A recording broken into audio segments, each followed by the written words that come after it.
नमस्कार, राधे राधे। मैं विनीता एक बार फिर से आप सभी प्यारे मित्रों का आपके अपने यूट्यूब परिवार विनीता हिंदी हब में बहुत बहुत स्वागत करती हूँ। तो कैसे हैं आप सभी लोग? आशा करती हूँ कि आप सभी मेरे प्यारे मित्र अच्छे होंगे और अपनी तैयारी भी बहुत ही अच्छे से कर रहे होंगे। तो दोस्तों, जैसा कि आप सभी लोग जानते हैं कि इस समय जो हम लोग की एक सीरीज चल रही है, हम लोग अध्ययन कर रहे हैं यूजीसी नेट का जो जितने भी प्रीवियस ईयर में पेपर हुए थे तो उसके बारे में 2009 से लेकर के 2025 तक का प्रीवियस ईयर का क्वेश्चन पेपर करवाया जाएगा। तो हम लोग अभी पहुंचे हैं दिसंबर 2012 में जो पेपर हुआ था उस पर। ठीक है, तो दिसंबर 2012 में कौन कौन से प्रश्न पूछे गए थे आपके नेट के पेपर में, तो चलिए देखते हैं। सराहपा का संबंध है, तो सराहपा का संबंध आप सभी लोग जानते हैं सिद्ध साहित्य से है। सूरदास, कुंभनदास, नंददास तथा सुंदरदास में से अष्टछाप के कवि नहीं है, तो सुंदरदास अष्टछाप कवियों के अंतर्गत नहीं आते हैं। और कल की क्लास में मैंने आप लोगों को अष्टछाप के सारे कवियों के बारे में बताया भी है। ठीक है, बिहारी कवि हैं, तो बिहारी कवि आपके रीति सिद्ध कवि हैं। प्रेमचंद उपन्यासकार हैं, तो किस प्रकार के उपन्यासकार हैं प्रेमचंद? आदर्शोन्मुख, यथार्थवादी प्रवृत्ति के। अमृतलाल नागर के जीवनी परक उपन्यास खंजन नयन में जीवन का चित्रण किया गया है, तो सूरदास के जीवन का चित्रण किया गया है। किसके उपन्यास में? अमृतलाल नागर के उपन्यास में खंजन नयन उपन्यास का नाम है। अंग्रेजी स्वच्छंदतावादी काव्य का प्रभाव हिंदी की काव्यधारा पर दिखाई देता है, तो छायावाद के ऊपर दिखाई देता है अंग्रेजी स्वच्छंदतावादी। ठीक है, अंग्रेजी का जो स्वच्छंदतावाद है उसका जो प्रभाव है वो छायावाद काव्यधारा के ऊपर दिखाई देता है। दुख ही जीवन की कथा रही, क्या कहूँ आज जो नहीं कही। उपर्युक्त पंक्तियाँ उद्धृत है तो सरोज स्मृति से। ये जो काव्य पंक्तियाँ ली गई है वो सरोज स्मृति से ली गई है। और सरोज स्मृति आप सभी लोग जानते होंगे, सूर्यकांत त्रिपाठी निराला के द्वारा लिखी गई एक शोक गीत है, उससे ली गई है। ठीक है, शोक गीत है क्योंकि सरोज नामक आपके जो निराला जी हैं उनकी एक पुत्री थी, 18 वर्षीय पुत्री, तो उनका निधन हो जाता है। तो उनके निधन के उपरांत उन्होंने ये सरोज स्मृति लिखा है। रसाखेटक के रचनाकार हैं तो कुबेर नाथ राय जी हैं। हरिशंकर परसाई की रचना नहीं है। जीप पर सवार इल्लिया, तो इसमें प्रश्न पूछा गया है कि हरिशंकर परसाई की रचना कौन सी नहीं है, तो जीप पर सवार इल्लिया नहीं है। तो देखिए, जीप पर सवार इल्लिया लिखा है आपके शरद जोशी जी ने। ठीक है, शरद जोशी की ये रचना है और उनका ये व्यंग निबंध है। और रही बात आपके हरिशंकर परसाई की, तो हरिशंकर परसाई की बहुत ही महत्वपूर्ण, हरिशंकर परसाई ने बहुत ज़्यादा व्यंग रचनाएं लिखी हैं। ठीक है, याद रखिएगा। और जैसे इनकी कुछ प्रमुख रचनाएं हैं, भोला राम का जीव आप सभी लोगों ने सुना होगा, विकलांग श्रद्धा का दौर ये भी सुना होगा, और तब की बात और थी, और एक है बेईमानी की परत। तो ऐसे बहुत ही महत्वपूर्ण इन्होंने रचनाएं लिखी है आपके हरिशंकर परसाई ने। अगला प्रश्न है कि एक बूंद सहसा उछली, ये क्या है? यात्रा वृत्तांत है, तो ये लिखा है आपके अज्ञे जी ने। ठीक है, ये एक बूंद सहसा उछली ये यात्रा वृत्तांत है उनकी रचना, और ये अज्ञे जी के द्वारा लिखा गया है। आलोचक के मुख से व्याख्यानों का संकलन है, तो नामवर सिंह का है। समय देवता कविता है नरेश मेहता की। ऑफ ग्रामेटोलॉजी के लेखक हैं जॉक देरिदा। अगला प्रश्न है, शिवदान सिंह चौहान, शिव कुमार मिश्र, प्रकाश चंद्र गुप्त और रामस्वरूप चतुर्वेदी में से मार्क्सवादी आलोचक नहीं है, तो रामस्वरूप चतुर्वेदी मार्क्सवादी आलोचक नहीं है, बाकी के 3 लोग हैं। मेरे राम का मुकुट भीग रहा, ये रचना आपके विद्या निवास मिश्र ने लिखी है। आलोचना कृति विजय देव नारायण शाही की है, जायसी नाम की। तो देखिए, जायसी नाम से आलोचना कृति लिखी है आपके विजय देव नारायण शाही ने, और एक रचना है जायसी ग्रंथावली, तो वो आपके आचार्य रामचंद्र शुक्ल जी ने लिखी है। कंफ्यूज मत होइएगा कहीं, अगर जायसी केवल नाम दे आलोचना कृति तो वो विजय देव नारायण शाही की है, और अगर जायसी ग्रंथावली आए तो वो आचार्य रामचंद्र शुक्ल के द्वारा लिखा गया आलोचना कृति है। ठीक है, अगला प्रश्न है कि खड़ी बोली के विकास में फोर्ट विलियम कॉलेज का विशिष्ट योगदान है, क्योंकि अंग्रेजों ने खड़ी बोली के विकास को प्रमुखता दी। बिल्कुल सही बात है। बी दिया है कि खड़ी बोली के प्रशिक्षण से विविध साहित्यिक विधाओं में सृजन हुआ, तो ये जो पॉइंट है ये गलत है। खड़ी बोली के प्रशिक्षण से विविध साहित्यिक विधाओं में सृजन हुआ, तो ऐसी कोई बात नहीं है। पॉइंट नंबर सी है कि खड़ी बोली में साहित्यिक लेखन युग की आवश्यकता थी, तो ये बात बिल्कुल सही है। तो यहाँ पर देखिए ए और सी ये दोनों सही है, लेकिन जो बी वाला ऑप्शन दिया है वो गलत है। फिर अगला पॉइंट है ब्रज भाषा में गीतात्मकता स्वाभाविक रूप से आ जाती है। ब्रज भाषा में गीतात्मकता स्वाभाविक रूप से आ जाती है, बिल्कुल सही बात है, स्वाभाविक रूप से आ जाती है। और ब्रज भाषा में परुष वर्णों का अभाव है, तो ये भी बात बिल्कुल सही है। ब्रज भाषा में जो परुष वर्ण होते हैं उनका अभाव है। अब परुष वर्ण क्या होता है बहुत लोग नहीं जानते होंगे, तो याद रखिएगा परुष का मतलब होता है कठोर, या जिसे आप रूखा कह सकते हैं, कठोर कह सकते हैं, कठिन कह सकते हैं। तो परुष का मतलब यही होता है, यानी कि जो ब्रज भाषा आपका है उसमें कठोर वर्णों का अभाव है, तो ये दोनों ही सही है। अगला पॉइंट है कि नई कविता में नए मनुष्य की प्रतिष्ठा हुई है, बिल्कुल सही बात है। और बी है नई कविता में व्यक्त मनुष्य का द्वंद्व अंशतः आयातित है। आयातित का मतलब क्या होता है, जैसे आयात का मतलब समझते हैं ना, कि जैसे किसी दूसरे देश से कोई सामान या मंगाना, ठीक है, जैसे कह सकते हैं बाहर से मंगाया हुआ। तो नई कविता में व्यक्त जो मनुष्य का द्वंद्व है वो स्वभावतः क्या है, आयातित है। तो ये दोनों ही जो पॉइंट दिए गए हैं ये दोनों बिल्कुल ही सही हैं। अगला प्रश्न है कि छायावाद की विशेषताएं हैं, तो छायावाद की कौन कौन सी प्रमुख विशेषताएं हैं। आत्मानुभूति की अभिव्यक्ति, साम्राज्यवाद के प्रति विद्रोह, सौंदर्य के प्रति अत्यधिक आकर्षण तथा छायावाद रहस्यवाद का पर्याय है। तो ये सारे आपके छायावाद की विशेषताएं हैं। अगला प्रश्न है कि गोस्वामी तुलसीदास की रचनाओं का सही क्रम क्या है। तो गीतावली 1628 विक्रम संवत में प्रकाशित हुई थी। लिखा था इन्होंने। रामचरितमानस 1631 विक्रम संवत, दोहावली 1640 विक्रम संवत और विनय पत्रिका 1668 विक्रम संवत लगभग, ठीक है। और यहाँ पर देखिए नोट दिया गया है कि तुलसीदास की रचनाओं के क्रम के बारे में विभिन्न विद्वानों का भिन्न भिन्न मत है। तो ये बात बिल्कुल सही है, अलग अलग विद्वान इनके रचनाओं का समय अलग अलग मानते हैं। विश्वनाथ प्रसाद मिश्र ने इन रचनाओं के महत्व एवं आकार की दृष्टि से रामचरितमानस, विनय पत्रिका, गीतावली तथा दोहावली को माना है। इसी प्रकार रामनरेश त्रिपाठी एवं डॉक्टर माता प्रसाद गुप्त का मत इन रचनाओं के क्रम के बारे में भिन्न भिन्न मत है, ठीक है। तो इससे पता चलता है कि जो अलग अलग विद्वान आपके गोस्वामी तुलसीदास जी की रचनाओं का जो समय है वो अलग अलग मानते हैं, अपने अपने हिसाब से उन लोगों ने अपना अपना अनुमान लगाया है। अगला प्रश्न है कि जन्म तिथि की दृष्टि से द्विवेदी युगीन कवियों का सही क्रम क्या है। तो श्रीधर पाठक का समय 1859 ईस्वी से लेकर के 1928 ईस्वी तक है। अयोध्या सिंह उपाध्याय हरिऔध का 1865 से लेकर के 1947 ईस्वी तक दिया है। मैथिली शरण गुप्त 1886 जन्म हुआ था, 1964 इनकी मृत्यु हुई थी। और रामनरेश त्रिपाठी का जो समय दिया है 1889 से लेकर के 1962 ईस्वी तक। अगला प्रश्न है कि आधुनिक हिंदी की कृतियों का प्रकाशन काल की दृष्टि से सही अनुक्रम क्या है। तो यशोधरा 1932 ईस्वी, तो आप सभी लोग को पता है यशोधरा आपके मैथिली शरण गुप्त के द्वारा लिखा गया इनकी रचना है। और याद रखिएगा यह इनका एक चंपू काव्य है। यशोधरा जो आपके गुप्त जी ने लिखा है उनका एक चंपू काव्य है। ये भी प्रश्न पूछ सकता है ना कि यशोधरा किस प्रकार का काव्य है, ठीक। और 1932 ईस्वी में ये प्रकाशित हुई थी। कनुप्रिया लिखा है आपके धर्मवीर भारती ने 1959 ईस्वी। उर्वशी आप सभी लोग जानते हैं, ये रामधारी सिंह दिनकर की रचना है, 1961 ईस्वी।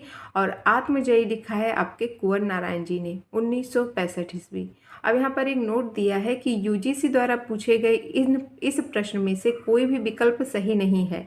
हालांकि यूजीसी ने अपने उत्तर कुंजी में इन प्रश्न के उत्तर का अनुक्रम इस प्रकार माना है: यशोधरा, उर्वशी, कनुप्रिया और आत्मजयी। यानी कि देखिए यहाँ कनुप्रिया का जो समय दिया है 1959 और उर्वशी का 1961, लेकिन जो आपके उत्तर कुंजी माना है यूजीसी ने वो पहले यशोधरा को माना है, उसके बाद उर्वशी को, उसके बाद कनुप्रिया रचना है, ठीक है, फिर आत्मजयी है। अगला प्रश्न है पाश्चात्य समीक्षकों का जन्म की दृष्टि से सही अनुक्रम है। तो प्लेटो का समय दिया है 424 ईसा पूर्व से 347 ईसा पूर्व। अरस्तु का समय दिया है 384 ईसा पूर्व से 322 ईसा पूर्व, लोंजाइनस का 3री शताब्दी और कॉलरिज का 1772 से लेकर के 1834 ईस्वी दिया है। प्रकाशन वर्ष की दृष्टि से पत्रिकाओं का सही क्रम क्या है? प्रकाशन वर्ष की दृष्टि से पूछा गया है। कवि वचन सुधा का प्रकाशन वर्ष 1868 ईस्वी, कवि वचन सुधा। हरिश्चंद्र की यानी भारतेंदु हरिश्चंद्र की पत्रिका है। सरस्वती महावीर प्रसाद द्विवेदी का, इसका प्रकाशन वर्ष 1900 ईस्वी। चांद पत्रिका 1920 ईस्वी इसका प्रकाशन वर्ष है। देखिए जो चांद पत्रिका है तो इनके बहुत सारे संपादक रहे हैं, ठीक है, जैसे कि उनमें से आपके रामरख सिंह सहगल हैं, महादेवी वर्मा जी भी हैं और नंद किशोर तिवारी हैं और मुंशी नौजादिक लाल, ये बहुत सारे प्रमुख आपके जो साहित्यकार हैं, तो ये सब ने इनका संपादक कार्य किया है, ठीक है, याद रखिएगा चांद पत्रिका का। हंस पत्रिका आप सभी लोग जानते हैं, प्रेमचंद 1930 ईस्वी इन्होंने मतलब इसके संस्थापक हैं और फिर बाद में राजेंद्र यादव ने भी इसका कार्यभार संभाला और वर्तमान में आपके संजय सहाय। तो हंस पत्रिका, कवि वचन सुधा, सरस्वती पत्रिका, ये सारी जो पत्रिका है ना लगभग सारे पेपरों में ये पूछे गए हैं। जितना भी मैं जब से हल करवा रही हूँ 2009 से, तो उन सब में लगभग ये सारे मिल ही जा रहे हैं, तो इन सबको अच्छे से आप लोग रट लीजिए, ठीक है। उपन्यासों का प्रकाशन की दृष्टि से सही अनुक्रम क्या है? यहाँ उपन्यासों के नाम दिए हैं। झूठा सच 1958 से 1960 ईस्वी इसका प्रकाशन वर्ष दिया गया है। झूठा सच लिखा है आपके यशपाल जी ने। आधा गांव सभी लोग जानते हैं, राही मासूम रजा की रचना है। 1966 ईस्वी इसका प्रकाशन वर्ष दिया है। तमस 1973 ईस्वी इसका प्रकाशन वर्ष दिया है और तमस उपन्यास लिखा है आपके भीष्म साहनी ने। सूखा बरगद ये लिखा है आपके मंजूर एहतेशाम, नाम है इनका। सूखा बरगद को लिखने वाले आपके जो उपन्यासकार हैं उनका नाम है मंजूर एहतेशाम, ठीक है, याद रखिएगा। 1986 ईस्वी में इन्होंने इसको लिखा है। अगला प्रश्न है कवियों का सही क्रम क्या है? यहाँ कवियों का सही क्रम पूछा गया है। चिंतामणि 1609 ईस्वी, केशवदास 1555 से 1617 ईस्वी, बिहारी 1595 से 1663 ईस्वी और पद्माकर का समय दिया है 1753 से लेकर के 1833 ईस्वी। काव्यों का सही अनुक्रम है प्रिय प्रवास। प्रिय प्रवास हरिऔध की रचना है, 1914 ईस्वी में प्रकाशित हुई थी। झरना जयशंकर प्रसाद की रचना है, 1918 ईस्वी में प्रकाशित हुई थी। राम की शक्ति पूजा ये लिखा है आपके सूर्यकांत त्रिपाठी निराला जी ने, 1936 ईस्वी में प्रकाशित हुई थी। और लोकायतन आपका लिखा है सुमित्रा नंदन पंत जी ने, 1964 ईस्वी में ये प्रकाशित हुई थी। अगला प्रश्न है सही सुमेलित करना है। पंक्तियां दी गई हैं कुछ और यहाँ पर उन पंक्तियों से संबंधित कवि के नाम दिए गए हैं। घुन खाए सहतीरों पर ये नागार्जुन की काव्य पंक्ति है। एक बीते के बराबर, एक बीते के बराबर काव्य पंक्ति है आपके केदारनाथ अग्रवाल जी की। और अगला है किंतु हम हैं द्वीप, तो ये आपके अज्ञेय के द्वारा कही गई काव्य पंक्ति है। अगला है भूख से रिरियाती हुई, ये काव्य पंक्ति आपकी धूमिल के द्वारा कही गई है। अगला प्रश्न है सही सुमेलित है, संपादक का नाम दिया है, यहाँ पर उनके पत्रिकाओं का नाम दिया गया है संपादकों से संबंधित। श्याम सुंदर सेन समाचार सुधा वर्षण ये पत्रिका के संपादक हैं और राजा लक्ष्मण सिंह संपादक हैं प्रजा हितैषी पत्रिका के। भारतेंदु हरिश्चंद्र कवि वचन सुधा पत्रिका के संपादक हैं और बद्री नारायण चौधरी प्रेमखंड आनंद कादम्बनी। अगला प्रश्न है सही सुमेलित है, पत्रिका का नाम दिया है, उस पत्रिका का प्रकाशन वर्ष दिया है। सार सुधा निधि, सार सुधा निधि पत्रिका के संपादक जो है उनका नाम पंडित सदानंद मिश्र जी हैं और इसका प्रकाशन वर्ष 1879 ईस्वी दिया है। बंगदूत इसका प्रकाशन वर्ष 1829 ईस्वी है। बंगदूत पत्रिका के संपादक है आपके राजा राम मोहन राय जी। भारत मित्र के हैं बाल मुकुंद गुप्त और अंबिका प्रसाद वाजपेयी, इन दोनों ने मिलकर के इसका संपादन कार्य संभाला था और 1877 ईस्वी में इसका प्रकाशन वर्ष दिया है। और हंस पत्रिका आप सभी लोग जानते हैं 1930 इसका प्रकाशन वर्ष है। हंस पत्रिका के आपके प्रेमचंद्र हो गए और राजेंद्र यादव जी हो गए। अगला प्रश्न है सही सुमेलित है, आलोचनात्मक कृतियों के नाम दिए गए हैं और यहाँ उनके लेखक का नाम दिया गया है। दूसरी परंपरा की खोज इसको लिखा है आपके नामवर सिंह ने। नए साहित्य का सौंदर्य शास्त्र ये गजानन माधव मुक्ति बोध की आलोचनात्मक कृति है। हिंदी साहित्य का आदिकाल ये आपके आचार्य हजारी प्रसाद द्विवेदी की आलोचनात्मक कृति है। और नया साहित्य नए प्रश्न ये नंद दुलारी वाजपेयी के द्वारा लिखी गई आलोचनात्मक कृति है। अगला प्रश्न है, ये भी सही सुमेलित है। यहाँ पर कथन दिया गया है और यहाँ पर उनसे संबंधित लेखक का नाम दिया गया है। कथन है पहला, करुणा दुखात्मक वर्ग में आने वाला मनोविकार है। तो इसको कहने वाले हैं आपके आचार्य रामचंद्र शुक्ल जी। आचार्य रामचंद्र शुक्ल जी के द्वारा कहा गया ये कथन है। अगला है, मनुष्य की श्रेष्ठ साधनाएं ही संस्कृति है। ये हजारी प्रसाद द्विवेदी का कथन है। छायावाद स्थूल के प्रति सूक्ष्म विद्रोह है, डॉक्टर नगेंद्र का कथन है। और अगला है, भक्ति आंदोलन एक जातीय और जनवादी आंदोलन है। तो ये जो कथन कहा गया है वो आपके रामविलास शर्मा के द्वारा कहा गया है। अगला प्रश्न है, ये भी सही सुमेलित है। कृतियों के नाम दिए गए हैं और ये कृतियाँ किस विधा से संबंधित है उसका नाम दिया गया है, लहरों के राजहंस। तो ये नाटक है लहरों के राजहंस। इसके जो रचनाकार हैं वो है मोहन राकेश जी। आधा गांव ये उपन्यास है और इसको लिखा है आपके राही मासूम रजा जी। तुम चंदन हम पानी ये निबंध है और इसको लिखने वाले का नाम है विद्या निवास मिश्र जी। और मुर्दहिया लिखा है आपके डॉक्टर तुलसीराम ने। ठीक है, डॉक्टर तुलसीराम के द्वारा लिखा गया रचना है मुर्दहिया और ये इनका आत्मकथा है। ठीक है, फिर अगला प्रश्न आता है, सही सुमेलित करना है। यहाँ पर कुछ उपन्यास के नाम दिए गए हैं और यहाँ उससे संबंधित पात्रों के नाम दिए गए हैं। उपन्यास है गबन। गबन के जो पात्र हैं जालपा, और गबन लिखा है आपके किसने, प्रेमचंद ने। नदी के द्वीप अज्ञे जी की रचना है और यहाँ पर जो इसके पात्र हैं उनका नाम है भुवन।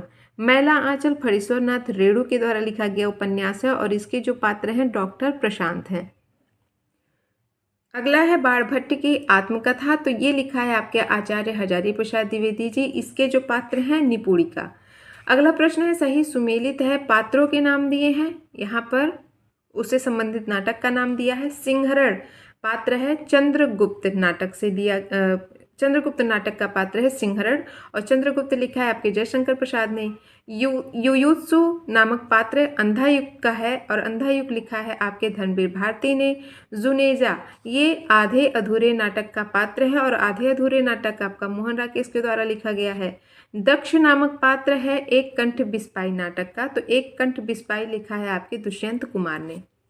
अगला प्रश्न है, ये भी सही सुमेलित है। आचार्यों के नाम दिए गए हैं और यहाँ उन आचार्यों से संबंधित सिद्धांतों के नाम दिए गए हैं। भट्ट लोल्लट का सिद्धांत है आरोपवाद।